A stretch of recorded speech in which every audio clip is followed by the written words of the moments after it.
What's up, my lovely people? We're back with another episode of Check Your Fruit podcast. I'm in the studio with my homie, Big Dukesta. Hey. Yo, man, this is long overdue because, man, we really haven't had a chance to really sit down. We've been artist friends for a while, and we collaborated on some records together, which we really done well on. Right. But we haven't really got a chance to sit down and chop it. So I felt like it was necessary to let the people hear one of their favorite voices. Oh man, one of my favorite features that I've done so far. I'm glad that you're here with us so we can finally put a face to the dope voice. Hey man, I appreciate you. Yes, you. sir, Shout brother. out to you, man, Yeah, no problem, man. No, and man, it was awesome to hear from you. When you reached out, I honestly was like, yeah, we should have done this a minute ago. But I couldn't wait. yeah, I know, man. I was chomping at the bit. I know, buddy.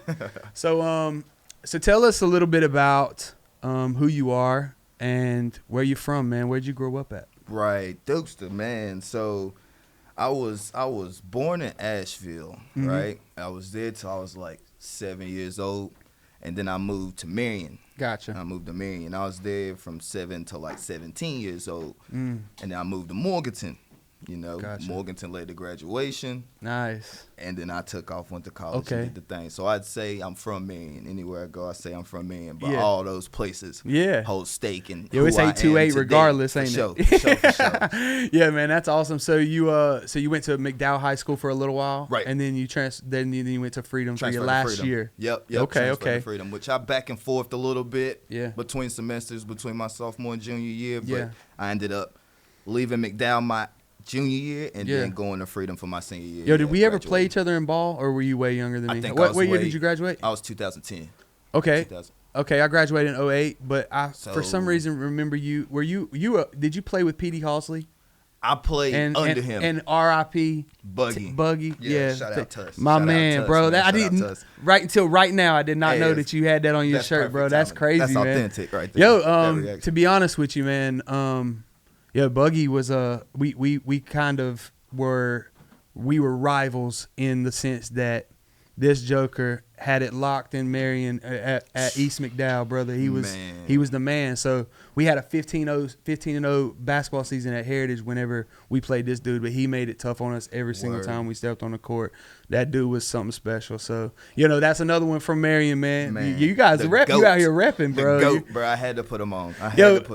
My senior year, I remember he set like every state rushing record, every touchdown record, bro. He was just the nicest. So man, it sucks to lose a great one like that, but man, we were all better for being around him and catching him do his thing. So That part. yeah, man. So grew up in Marion, went to McDowell, and then transferred over to Freedom. So tell me about like in that whole process. I know sports were a huge thing. You grew up balling and Right. playing football, correct? Right. You play any other sports? Football, basketball, and Yeah. I ran track. Track's actually what I got I could remember. recruited to go to college for, Sweet. which I didn't even expect that. What kind of track? What events you I run? jumped, bro. I was I could sprint till I got to school where they paid people to actually sprint. Yeah, I wasn't fast no more, bro. You were fast until you Yeah. found out like No, what I that was really next slow. That's what I really found out. I was really slow, bro. So I was just jumping. I understand that, man. sure. Yeah, so that's crazy. I didn't know that you were also a track star too, man. Man, I grew up, in middle school and stuff. I actually started jumping too, so I was a high jumper. Word? And yeah, so my senior year, we had 3 guys on my team that were all 3 like state level jumpers. So we finished literally every match until like every event that every match that we ran, we finished 1, 2, 3 until we got to like the regional finals. Ooh. Yeah, so like it was just kind of like we were competing with each other. We really wouldn't even start jumping until 6 feet, and a lot of these people couldn't get there. So like we would like That's kind of intimidating. we would kind of go scissor kick over the thing, just messing with folks. But man, we had a fantastic track coach, and track really is the reason I learned to run. I mean, it's kind of weird to say that, but like I was kind of like a 5'4'9" or 5 flat 40 guy. That's not slow. And though. I started running track, and it was like we really got that thing down to where we were speedy at that time. So man, track is one of those disciplines, man. Like if you can just if you can get locked in and you'll definitely see like the improvement and stuff like that. And you went to East Burke, right? Yeah, See, y'all really good at getting people locked in. You know what I'm saying? Don't leave that part out, bro. Like my competition, and I mean, I had it all over the place, but being in Burke County at that point in time, Josh Debro. Oh yeah, man, I'm talking like you just said, the 1-2 punch, and man. Yeah. I blame it on the 5 inches I don't have, you know what I'm saying, in height. But, man, Josh Debro was actually, man, shout out to like Josh Debro. I haven't seen him in a while. We hadn't ran into each other in a while, but last time we did, it was all love. Me and that dude, he was a sophomore when I was a senior. So they had moved him up on varsity early because of how talented he was, man. And so he was kind of like a little bro for a year because we only really got to spend like a year together. But I could see at that point, man, the trajectory that kid had. So talk about the stars that have kind of just. I think that they've been over a lot of those folks like Buggy too. A lot of those folks have just kind of been overlooked. Right. And maybe not got the like the look that a lot of other people out, a lot of other places have gotten. Right. But man, we have some absolute gems tucked away over here in North Carolina. When you talk about music and sports and all encompassing entertainment, brother, we do have it here. The 8's a problem. It's low key a problem. I feel like they put us in a situation for people to pay attention to this side in a sense. And it's great that we're doing things like this right here because I feel like this is the first time that we have a legit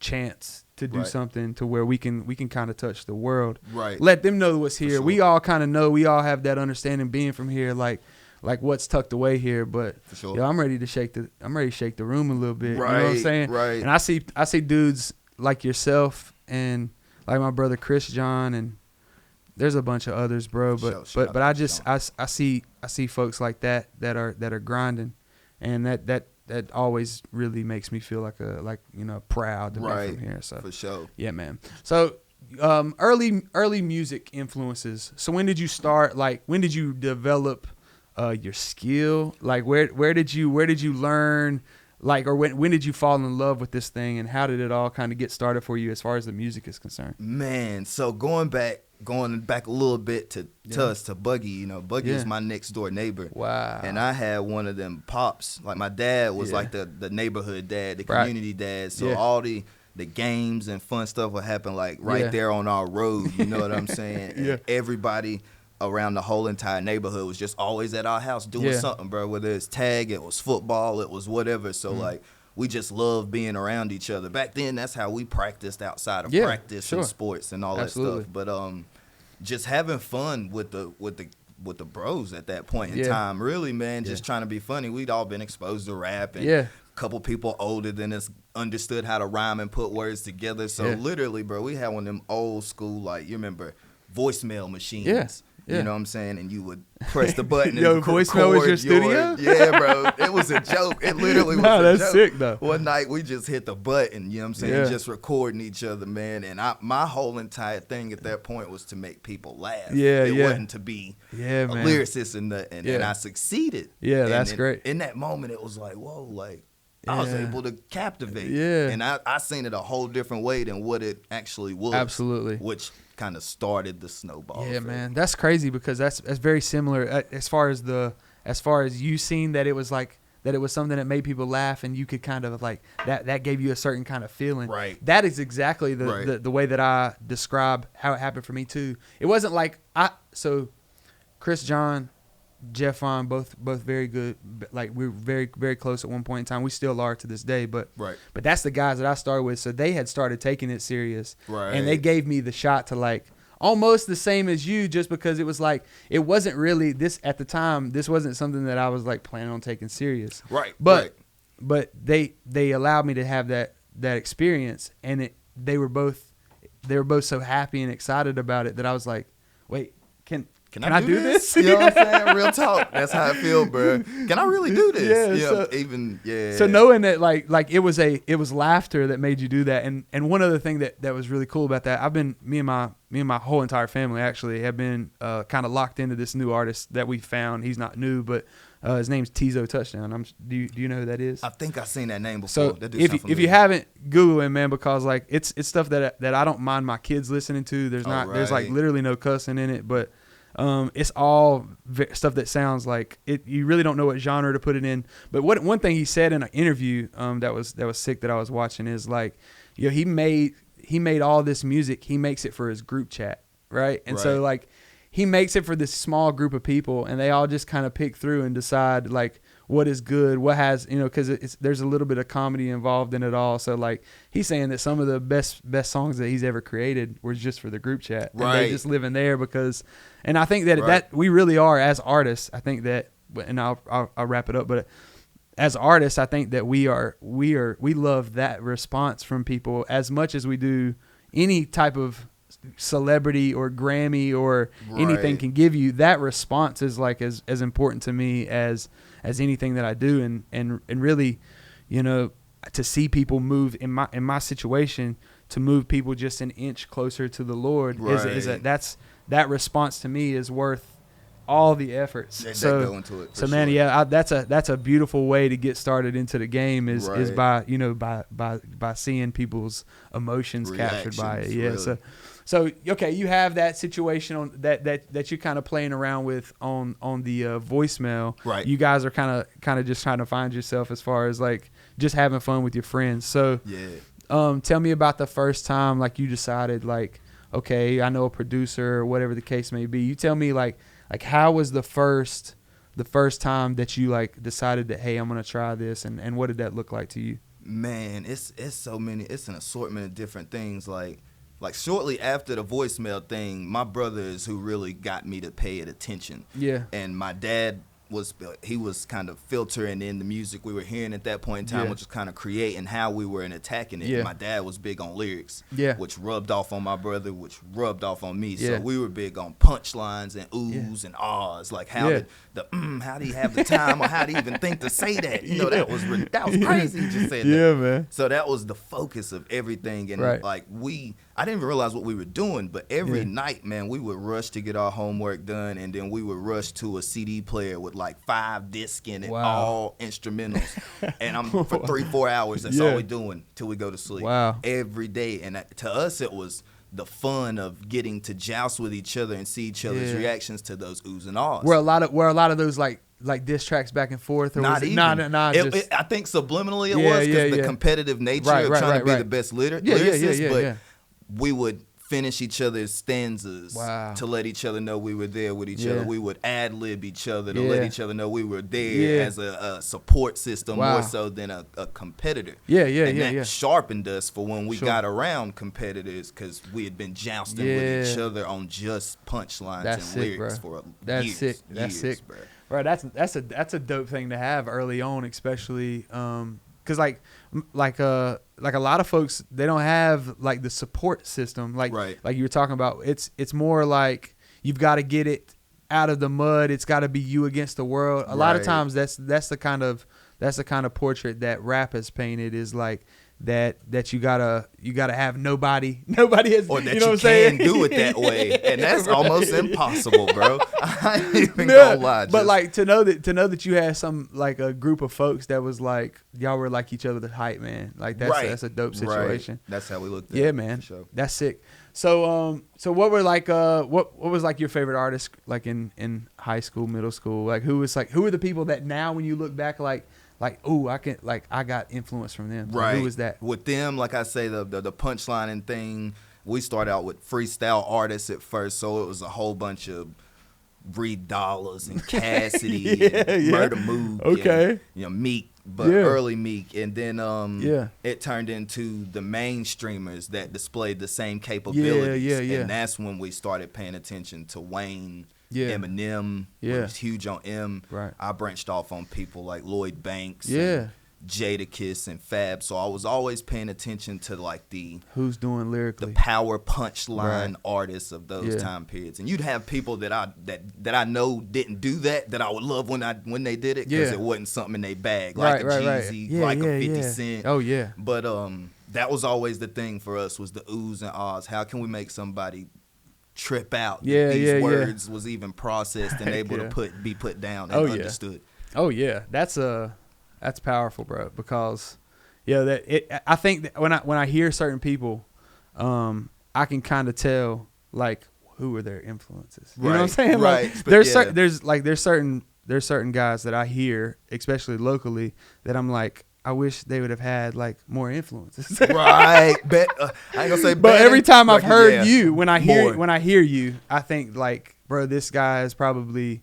He's been studying the game for a long time. Even if it's not on purpose, it's been something that's around you. That's what I was going to say, bro. Like, honestly, I grew up with the sound of mainstream like everybody did. Like, when they're first coming up as kids, the mainstream's kind of dictating what you're listening to. Yeah. It wasn't even until I was coming out of college that I really listened to lyrics for substance. Yeah. And what they really meant to me. And that's when I started to pay attention to, like, Big Crit and Illmatic, Nas, and different lyricists of that nature that knew how to rap and that knew how to be catchy, punchliney, but have a content or some sort of subject matter behind it as well. Yeah. See, I felt like that was one of my things as I got going through my career. Is like I was so focused on the oohs and ahs that sometimes I wouldn't even really have a subject. You know what I mean? I'm just trying to ooh and ah you, baby. Yeah, I just want you to hear this. So that when I got older and really paid attention, it was like on accident, just the love for the genre and constantly listening to it, and then hearing it with a different ear one day just changed my whole perspective on how I wanted to go about it and how I really wanted to project myself moving forward. That's awesome, bro. And I think we're in a good space as far as like the guys that are doing it lyrically. Right. I mean, like Nas. Nas is like, he winning Grammys. Killer Mike just won 3. The Sweet, baby, with the Sweet. Yo, I mean, you've got guys at the top of the game that are putting on for lyricism. You know, like I felt like for a while we had quite a few years there where it was almost like embarrassing to tell people that you were a rapper, just because they like in their mind they thought like that you had to be the fourth Migo or something like that. Like a lot of you know what I'm saying. It's just like one of those things that you know, I want people to know that like whenever we take our time to create this art, that it's something that I'm passionate about. So when I take time to go into the studio and write and really to put myself on the line for people or for my craft, right? Well, I'm doing that just purely off of like the love for it all, you know. Hey man, so you were talking about like punchlines. Is there like one in particular verse that you wrote that you're like that really stands out in your mind? Like, man, so. Usually I'm always expecting to get asked a question about rapping. So it's always one verse on my mind. But since that's not the question you asked, I definitely got that in a situation where it could be cute. And like we could key it up, man, if you want to. No, that's cool. That's a bit. Sweet, bro. Yeah, we're not sponsored by JBL. You know what I'm saying? Not yet. Not yet. What's like an extreme? Yeah. Let's see what we got here, man. Come on now, I need the heat, Bubba. 30 seconds. So you said punchline driven. Let's go. Punchline driven. Let's go punchlines. All right, bet. Let's go. Shout out to Baby. Okay, Baby. DA got that dope. Right.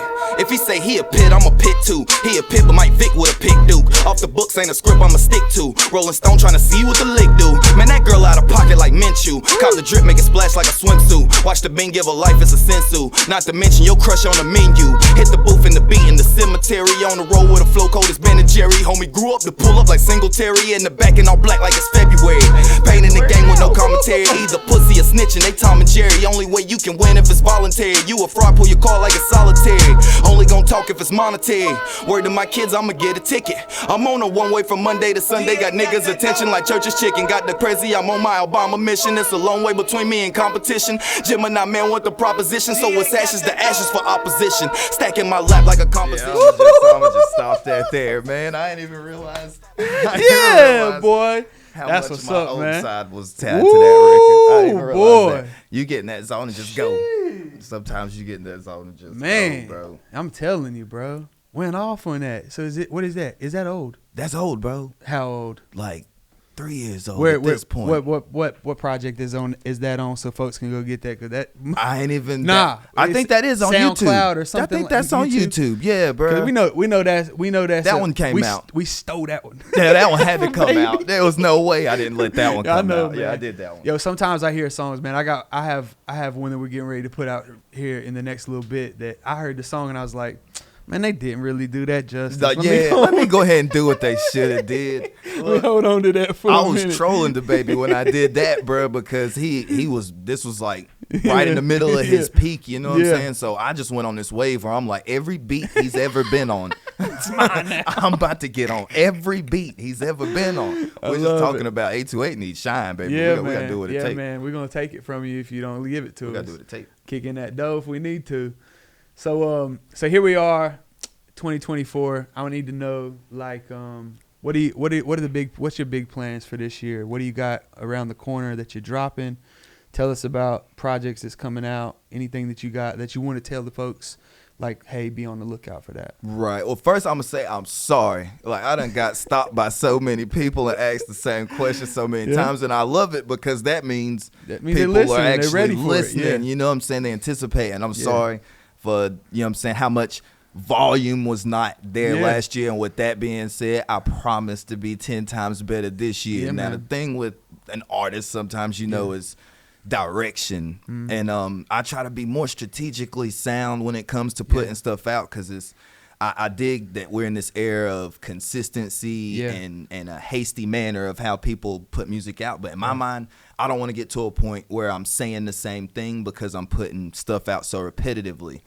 Which backed me down on the end of last year, you know what I'm saying? So I'm trying to get over that hump right now of psyching myself out on what I put out, what I don't put out. But we want to go a lot more single driven and get more feedback from the listeners to kind of construct the next project. I mean, we kind of took our own mindsets with the last few.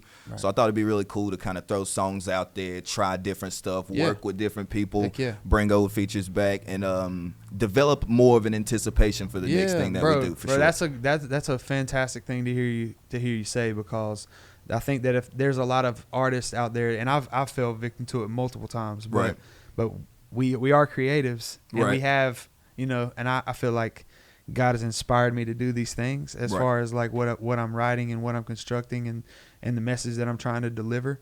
So sometimes it's just like, man, it's just like, you just kind of got to let it go. You know, sometimes you just got to let it go. So I understand where people are, where certain people are.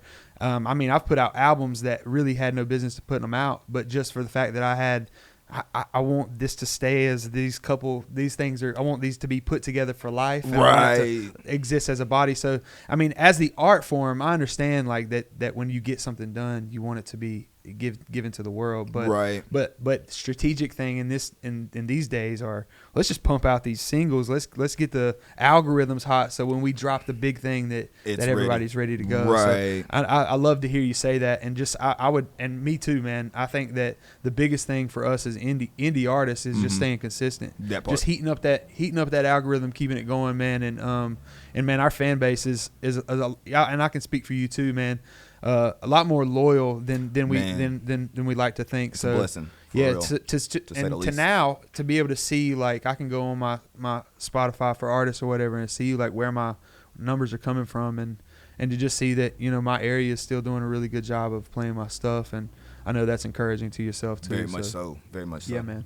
So tell us one thing. That you've got. Do you have anything in the holster that's coming up in the next like couple weeks, or you trying to drop? What do you like? What's the next thing? The goal is to try to drop this Friday, like, and that's not really a music thing of what could be delaying as much as just a personal thing. Like, life has been crazy to start the year.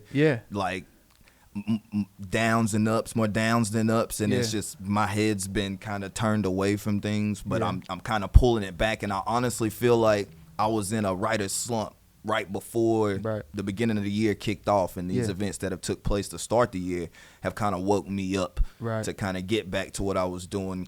and Sweet. push at the best of my ability. So Sweet. I think the like you said, the goal is to just put out, Yeah. bro. Like I done nurtured and tried Yeah. to make sure it's Yeah. as perfect as possible. Yeah. And I mean, if you do that, you'll spend the rest Yeah. of your life just trying to Very make sure true. something is worthwhile. Very and true. Then find another reason why you don't Very put it out. Very true. So this Friday, I'm Dropping gonna go ahead and something, say bro. it. You know what I'm saying? This Friday, something coming. Got you, bro. Something gotta come. That's sweet. That's sweet. That's sweet.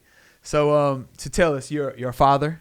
For sure. For sure. How many kids Two. you got? Of Two yeah. kids. Boy or girl? Both girl and boy. Girl and boy. How old is your girl? My daughter just turned 7 this past Christmas. Sweet. My son just turned 6 this Bro. past January. Bro, I know you're in a very fun but busy Whew. time of your life. So and I see you carrying that, bro. I was gonna also tell you that man, just be encouraged that, you know, I see you out here being a great dad. Thanks, and being man. able, Thanks. you know, I being really able do. to show our next generation that like cool dad gang is like a different level nowadays. Word. Like Word. we way cooler.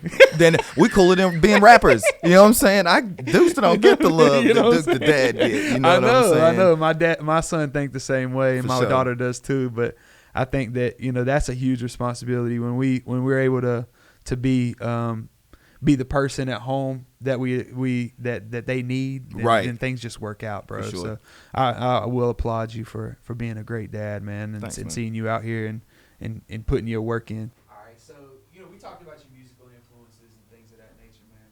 Right. Did you when you were growing up, were you in church?